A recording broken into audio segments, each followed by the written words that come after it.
Hi friends, అందరికీ hi. ఈరోజు మనం సైన్స్ అండ్ టెక్నాలజీ సబ్జెక్ట్లో భాగంగా వివిధ దేశాల యొక్క క్రియావంతమైన రాకెట్స్ మరియు వాటి గురించి చూద్దాం.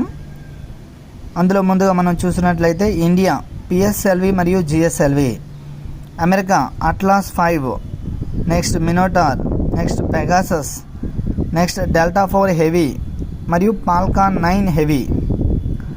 నెక్స్ట్ మనం చూసినట్లయితే China Ceres 1, Kuaizhou, long march. Next Iran Safir, Simorgh, Qased. Israel Shavit. Next Japan Epsilon SS-520. Next H-2A. Next ఉత్తర కొరియా ఉన్హా. Russia Angara